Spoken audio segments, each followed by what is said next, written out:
പലരും ഇപ്പം എന്നെ ഇൻഫ്ലുവൻസർ എന്നാണ് വിളിക്കുന്നത്. അറ്റ് ദ സെയിം ടൈം അതെന്നെ കുറച്ചൊരു റെസ്പോൺസിബിലിറ്റി എനിക്കത് ഭയങ്കരമായിട്ട് കൂട്ടി. ഞാൻ ചെയ്യുന്ന കാര്യം നിങ്ങളെ ഇൻഫ്ലുവൻസ് ചെയ്ത് നിങ്ങൾ അത് ഇമിറ്റേറ്റ് ചെയ്യാൻ ചാൻസ് ഉണ്ട്.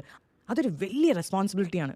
സിനിമേനെ നമ്മൾ സിനിമയായിട്ടാണ് കാണാനുള്ള ബോധം നമുക്കുണ്ട്. പക്ഷെ ഒരു ഇൻഫ്ലുവൻസറിനെ നിങ്ങൾ കാണുന്നത് അയാളുടെ റിയൽ ലൈഫിലെ അയാളെ ആയിട്ട് തന്നെയാണ് നിങ്ങൾ കാണുന്നത്.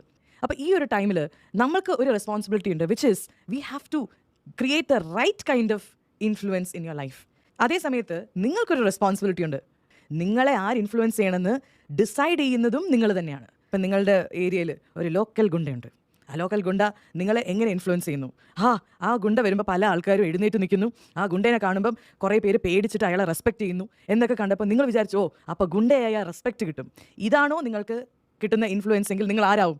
ഗുണ്ടയാവും. പക്ഷെ നിങ്ങൾ വേറെ സൈഡിലൂടെയാണ് അദ്ദേഹത്തിനെ കാണുന്നത്. ഒരിക്കലും നമ്മൾ നെഗറ്റീവായിട്ടുള്ള രീതിയിൽ റെസ്പെക്റ്റ് പിടിച്ചു പറിക്കാൻ പാടില്ല, ആൾക്കാരെ വെറുതെ പേടിപ്പിക്കാൻ പാടില്ല, മറ്റുള്ളവരെ ഉപദ്രവിക്കാൻ പാടില്ല എന്നുള്ളൊരു മൈൻഡ് സെറ്റുള്ള ഒരാൾ അതെങ്ങനെ കാണും?